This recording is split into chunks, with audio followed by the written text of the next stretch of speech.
Hello everyone, welcome to safe byte. ये हमारा दूसरा वीडियो है HTML का और ये प्रॉब्ली हमारा लास्ट वीडियो होगा। इसके बाद हम CSS शुरू करेंगे। और वीडियो में आगे बढ़ने से पहले हम पिछला टॉपिक थोड़ा सा रिपीट कर लेते हैं कि कल हमने पढ़ा कि HTML एक स्ट्रक्चर होता है एक वेब पेज का, जिसमें सारी की सारी चीज़ें टैग्स में होती हैं। और टैग्स का एक ओपनिंग टैग होता है, एक क्लोजिंग टैग होता है। बहुत से टैग ऐसे होते हैं जिनमें क्लोजिंग टैग नहीं होता। फॉर एग्ज़ाम्पल इमेज टैग हो गया, BR टैग हो गया, HR टैग हो गया, ये सारी चीज़ें। फिर हमने हेडिंग के कुछ टैग्स देखे, H1, H2, H3। फिर हमने P टैग देखा, एंकर टैग देखा जो लिंक के लिए यूज़ होता है, इमेज टैग देखा, UL। और आज का जो हमारा टॉपिक होगा वो डिव्स के बारे में होगा, फॉर्म्स के बारे में होगा, इसी तरह टेबल्स के बारे में होगा। तो आप जितने भी लॉगिन पेज या फॉर्म्स देखते हैं वो हमारा फॉर्म्स टैग पे यूज़ करके बनते हैं। दूसरा जो हमारा टेबल है वो किस तरह बनता है, और हमारे जो डिव है वो किस लिए यूज़ होते हैं। तो सबसे पहले हमारा टॉपिक है डिव और स्पैन। डिव हमारे पास सिंपल कंटेनर होता है जिसमें हम मुख्तलिफ टैग्स अंदर रख सकते हैं। फॉर एग्ज़ाम्पल हमारे पास एक नेव बार है, तो मैं एक डिव बना लेता हूँ और नेव बार डिफरेंट पेजेस पे लिंक करेगा। तो मैं एक एंकर टैग बना लेता हूँ और यहाँ पे अबाउट HTML, और यहाँ पे एक और एंकर टैग बना लेता हूँ जिसमें मैं रख देता हूँ home.html और यहाँ पे रख देता हूँ home। अब यहाँ पे मेरे पास अबाउट नहीं है तो मैं index.html कर देता हूँ, index.html। तो अब डिव का काम क्या है कि ये एक कंटेनर है, कंटेनर के अंदर हम मुख्तलिफ और चीज़ें रख सकते हैं। ये डिव हम यूज़ करते हैं for naive bar, side bar, even के फुटर के लिए भी यूज़ करते हैं। HTML5 से पहले हम div as a container use करते हैं जिसमें मुख्तलिफ टैग्स हम यूज़ करते थे। अब हम वीडियो में आगे बढ़ने से पहले आप थोड़ा सा स्किप भी कर सकते हैं। एक चीज़ है लाइव सर्वर। लाइव सर्वर मैंने अभी इंस्टॉल कर लिया है। इसका ये फ़ायदा है कि आपको उस डायरेक्टरी में जाने की ज़रूरत नहीं है वेब पेज को लोड करने के लिए। आप सिंपल यहाँ पे राइट क्लिक करें, Alt+L या Alt+O कर दें। तो मैं यहाँ पे ये करता हूँ। तो अगर आप यहाँ देखें तो अबाउट पे हमारे पास अभी, और होम पे जाते हैं। मेरे ख़्याल से home.html में कुछ नहीं है, सब देखते हैं। home.html यही है, इसलिए इसमें कुछ नहीं है। और index.html में मैं यहाँ पे एक सिंपल सा H1 टैग कर देता हूँ, वेलकम टू होम पेज। मैं कंट्रोल S। अब मैं यहाँ पे होम पे क्लिक करूँगा।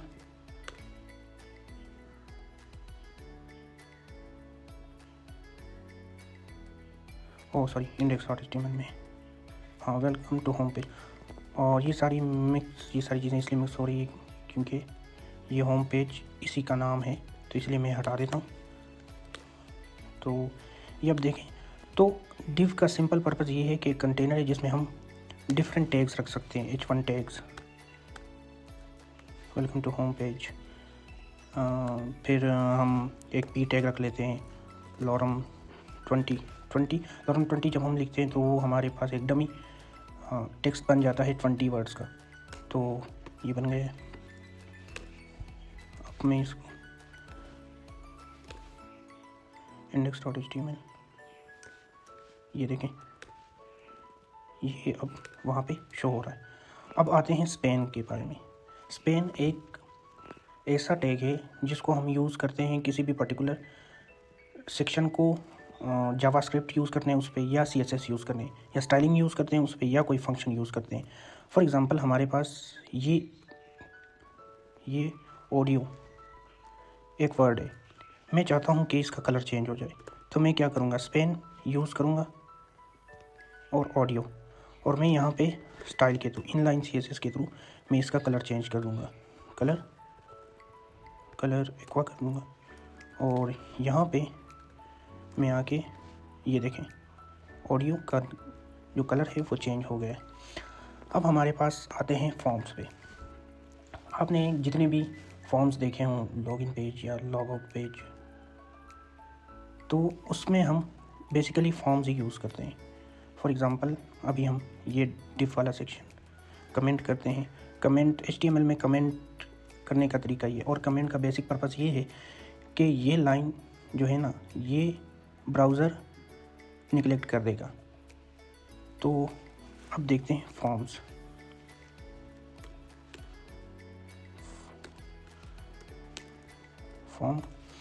फॉर्म में एक एक्शन होता है। एक्शन जावास्क्रिप्ट में काम आता है, वो बाद में देखेंगे, लेकिन ये हमारा बेसिक स्ट्रक्चर होता है फॉर्म का। एक स्टार्टिंग टैग, एक एंडिंग टैग। तो इसके बाद हमारे पास इसके बहुत सारी इनसाइड टैग्स आ जाते हैं। जैसे हमारे पास लेबल होता है, फॉर्म में एक इनपुट होता है, बहुत टाइप के इनपुट होते हैं, जैसे डिफरेंट टाइप के इनपुट है। इनपुट टेक्स्ट होता है, इवन के पासवर्ड होता है, बहुत सारे इनपुट होते हैं। तो उस इनपुट के पर्टिकुलर लेबल करने के लिए हम लेबल यूज़ करते हैं कि लेबल दिस इज़ फॉर, यहाँ पे एक आईडी रख देंगे, ID is equal to name, और ये आईडी हम रख देंगे यहाँ पे कि ये लेबल नेम के लिए है, नेम, और यहाँ पे हम रख देंगे नाम। तो अब इससे क्या होगा कि ये वाला टेक्स्ट शो होगा, उसके आगे एक टेक्स्ट एरिया होगा जहाँ पे हमें नाम इंटर करना होगा। तो यहाँ पे आके ये देखें, अभी प्लेस होल्डर में हटा देता हूँ ताकि कन्फ्यूजन ना हो। ये देखें, ये लेबल है और ये इसका इनपुट एरिया है। इसी तरह हमारे पास पासवर्ड इनपुट होता है, उसका भी हम लेबल लगा सकते हैं, लेबल फॉर पासवर्ड, और यहाँ पे आईडी पासवर्ड कर देते हैं, पासवर्ड कर दी। अब पासवर्ड इनपुट टाइप, यहाँ पे इनपुट टाइप पासवर्ड रखने से ये फ़ायदा है कि हमारा जो इनपुट टेक्स्ट होगा वो जब हम इंटर करेंगे तो वो is a dot dot show होगा। अब हमारे पास ईमेल आ जाता है, input type email, sorry input type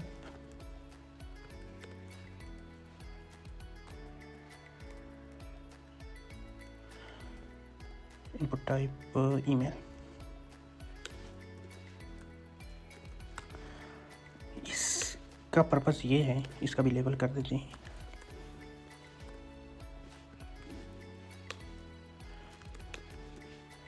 इसका पर्पस ये है कि जब तक हम @ इसमें नहीं होगा तब तक ये कोई भी एंट्री नहीं लेगा, ये हमें एरर देगा। फॉर एग्जांपल हम यहाँ पे सबमिट बटन लगा देते हैं, इनपुट टाइप सबमिट,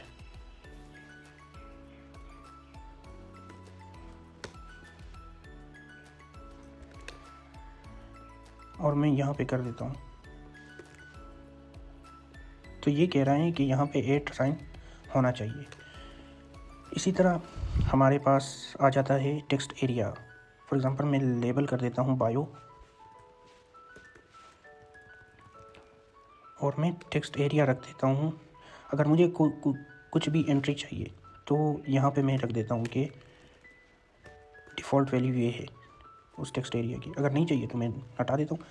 लेकिन टेक्स्ट एरिया हम इसलिए यूज़ करते हैं ताकि उसमें मल्टीपल एंट्रीज़ हों, यहाँ पे मल्टीपल लाइंस वाली एंट्रीज़ हों।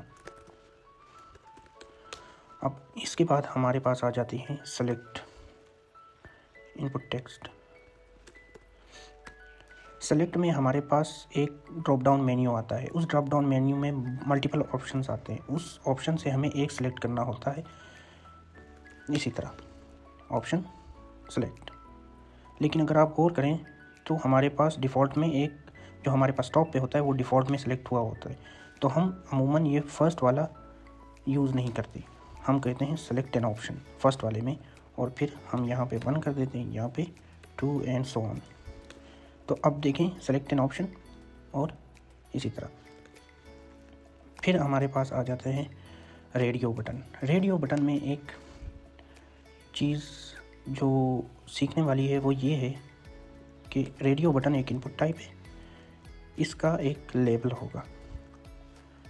लेबल किस लिए होगा? आईडी हम रख देते हैं यहाँ पे ऑप्शन, और यहाँ इसकी आईडी दे देते हैं। अच्छा, अब मैं एक और लेबल यूज़ करता हूँ और इसका ऑप्शन 1 देता हूँ या ऑप्शन 2 दे देता हूँ। फॉर ऑप्शन 2 और यहाँ पे ऑप्शन 2 और यहाँ पे इनपुट टाइप, यहाँ पे रेडियो होना चाहिए, यहाँ पे भी रेडियो होना चाहिए। अब रेडियो का पर्पज़ ये होगा कि हमें कोई ऑप्शन सेलेक्ट करना है जिसमें हमें एक ही ऑप्शन चूज़ हो, तभी हम रेडियो यूज़ करते हैं। हम यूज़र को ये चॉइस दें कि वो सिर्फ एक ही ऑप्शन सेलेक्ट करें, इन दोनों में से एक ही ऑप्शन सेलेक्ट करें तो हम रेडियो यूज़ करते हैं। लेकिन अब देखें यहाँ पे एक मसला होगा, मैं यहाँ चूज़ करता हूँ और यहाँ चूज़ करता हूँ तो वो वाला डी सेलेक्ट होना चाहिए, लेकिन वो सिलेक्ट हो रहा है। क्यों? क्योंकि ये रेडियो बटन और रेडियो बटन का आपस में कोई लिंक नहीं है। हमें लिंक रखने के लिए एक नेम वाला एट्रीब्यूट डालना होगा जिसको हम ऑप्शन देते हैं, और वो दोनों में सेम होना चाहिए। अब यहाँ पे आते हैं, यहाँ पे भी नेम दे देते हैं। अब यहाँ पे आके एक सिलेक्ट करते हैं तो वो सिलेक्ट होगा, दूसरा सेलेक्ट करते हैं तो पहला वाला डी सेलेक्ट हो जाएगा। अब हमारे पास आते हैं चेक बॉक्स। चेक बॉक्स भी सिमिलर टू रेडियो बटन है, लेकिन उसमें हम मल्टीपल ऑप्शन सेलेक्ट कर सकते हैं BR, ताकि ये नीचे आ जाए। अब check box, input type check box, और उसी तरह हमें नाम देना होगा उसको चेक बॉक्स। और अगर लेबल यूज़ करते हैं तो लेबल फॉर चेक बॉक्स, तो यहाँ अगर लेबल यूज़ करते हैं और फॉर यूज़ करते हैं तो यहाँ पे चेक बॉक्स, तो उसकी आईडी लाजमी है। फिर इसी तरह हमारे पास इनपुट टाइप चेक बॉक्स और उसका नाम होगा चेक बॉक्स,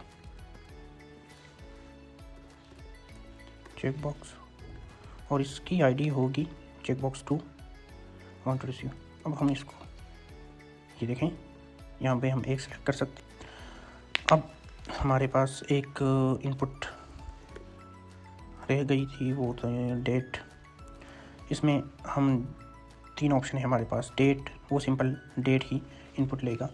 डेट टाइम मतलब डेट भी लेगा, टाइम भी लेगा, और डेट टाइम लोकल, जो हमारे पास लोकल टाइम होता है वो लेगा। इसको यूज़ करते हैं और देखते हैं, ये देखें कि हमारा जो अभी टाइम चल रहा है वो यूज़ होगा, और टाइम भी यहाँ पे हम दे सकते हैं। इसी तरह हमारे पास एक फ़ाइल भी input type as a input type दे सकते हैं, इनपुट टाइप फाइल, और हम इसको ये देखें चूज़ फाइल यहाँ पे दे सकते हैं। तो ये थे हमारे पास सारे इनपुट टाइप्स और फॉर्म्स। इस पे आगे जाके जावास्क्रिप्ट में बात करेंगे, लेकिन अभी के लिए इतना काफ़ी है HTML टैग्स के लिए। अब आते हैं हम टेबल्स पे। टेबल्स में जाने के लिए हम सबसे पहले मैं आपको टेबल्स का समझा देता हूँ। तो जब हम यहाँ पे लिखते हैं टेबल टैग, तो इसको यूँ समझें कि आपके पास एक इस तरह का एक टेबल बन गया है, लेकिन उसमें ना कोई रो है ना कोई कॉलम। अब यहाँ पे एक सबसे पहले हम एक रो देते हैं, तो फर्स्ट रो लगाने के लिए हम रख देते हैं TR टेबल रो। अब टेबल रो में यहाँ पे एक डेटा रखने के लिए मैं देता हूँ टेबल डेटा TD, और यहाँ पे मैं कुछ लिख देता हूँ कि मैच नंबर। अभी के लिए इतना ही करते हैं। फिर मैं करता हूँ TD डे, और यहाँ पे रख देता हूँ TD वेन्यू। अब यहाँ पे ये 3 चीज़ें मैंने की, तो यहाँ पे इस तरह का सेक्शन बन गया, और उसमें ये सारी एंट्रीज होंगी। अब अगर मैं इसको लाइव सर्वर पे कनेक्ट कर दूं, तो ये अभी हमारे पास टेबल बन गया है, लेकिन उसका जो अगर आप यहाँ देखें तो मैंने इसमें सिंपल CSS स्टाइलिंग कर दी, तो यहाँ पे एक रो बन गया, जिस तरह मैंने कहा कि यहाँ पे रो बन जाएगा। तो यहाँ पे मैं एक और रो बनाता हूँ TR, ये हमें सजेस्ट कर रहा है। तो अगर हम इसको रिफ़्रेश करें, यहाँ पे आए, तो यहाँ पे एक और रो बन गया है। इसी तरह एक और रो बनाते हैं TR, इसी तरह एक और और यहाँ पे ये तीसरा रो। तो इसी तरह हमारे पास टेबल काम करते हैं। हम एक टेबल टैग बनाते हैं, टेबल टैग के अंदर रो के अंदर टेबल डेटा। अब एक और चीज़ यहाँ समझाने वाली है कि फॉर एग्ज़ाम्पल मैं इस वाले को हेड बनाना चाहता हूँ, तो ये ऑप्शन टेबल में है कि मैं यहाँ पे टेबल हेड वाला टेबल डेटा की जगह टेबल हेड यूज़ करूँ। और टेबल हेड इसी तरह मैं इसकी स्टाइलिंग थोड़ी कर देता हूँ।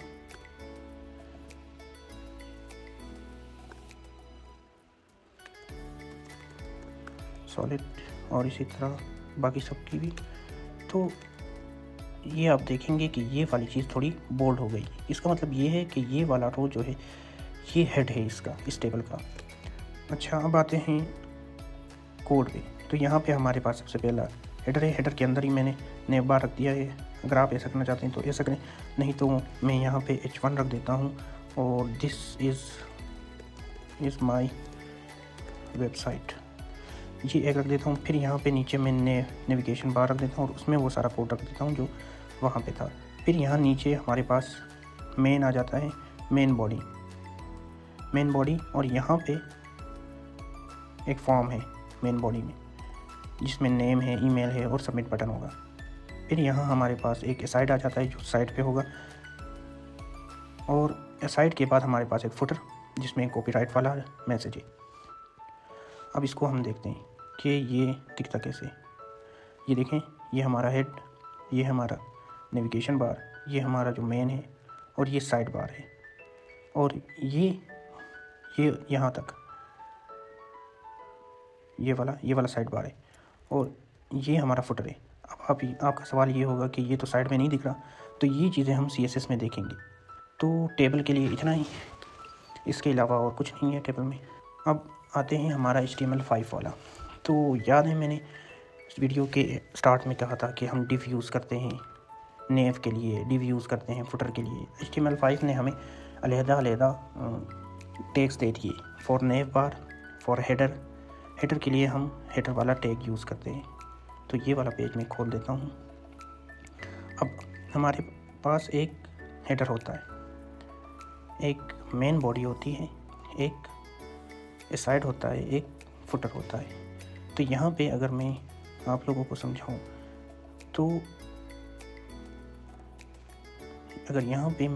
समझाऊँ तो एक वेबसाइट है जिसका यहाँ पे एक हेडर होता है जहाँ पे नाम वगैरह ये सारी चीज़ें होती हैं। फिर इसके बाद आता है नेव बार, नेविगेशन बार, जिसमें हम होम, अबाउट, ये सारी चीज़ें लिखते हैं। फिर हमारे पास आ जाता है मेन बॉडी। हम कभी कभी मेन बॉडी इतना यूज़ करते हैं, कभी पूरा का पूरा पेज ले लेते हैं। फिर हमारे पास असाइड आता है, असाइड हम कभी कभी यूज़ करते हैं। और फिर हमारे पास आ जाता है फुटर यहाँ पे होता है। फुटर हम लास्ट में यूज़ करते हैं जिसमें हम कॉपीराइट वगैरह यूज़ करते हैं। तो ये हमारा जो बेसिक स्ट्रक्चर है वो, इसके लिए हमारे अलहदा टैग्स है। जैसे हमारे यहाँ पे हेड टैग है, हेडर टैग है, फिर हमारे पास यहाँ पे नेव बार वाला टैग है, फिर यहाँ पे हमारे पास मेन बॉडी वाला टैग है, फिर हमारे पास यहाँ पे साइड वाला टैग है, और यहाँ पे फुटर वाला टैग है। ये इसलिए ज़रूरी है ताकि सर्च इंजन ऑप्टिमाइजेशन हो जाए, गूगल को पता हो कि कौन सी चीज़ कहाँ पड़ी हुई है। तो उसके लिए फिर हमारे वेबसाइट की जो रैंकिंग है वो भी अच्छी तरह, स्क्रीन रीडेबिलिटी अच्छी हो जाती है, हम नेविगेट अच्छा करते हैं, फिर कोड क्लीन हो जाता है, हमें पता होता है कि कौन सा कोड कहाँ पे पड़ा हुआ है। हेडर वाला कोड हेडर में पड़ा हुआ है, नेविगेशन बार वाला कोड नेविगेशन बार में पड़ा हुआ है, मेन वाला कोड मेन में पड़ा हुआ है। और हम डिव, जो कॉम्प्लिकेटेड कोड होता है, कौन सा डिव कहाँ पे है, ये डिव किस लिए है, उस झंझट से बचने के लिए हम ये नेम टैग यूज़। असाइड का मतलब ये है कि ये सिर्फ रिप्रेजेंट करता है कि यहाँ पे असाइड होगा, बाकी हम जो स्टाइलिंग है वो CSS में करेंगे और वो हम नेक्स्ट वीडियो में देखेंगे।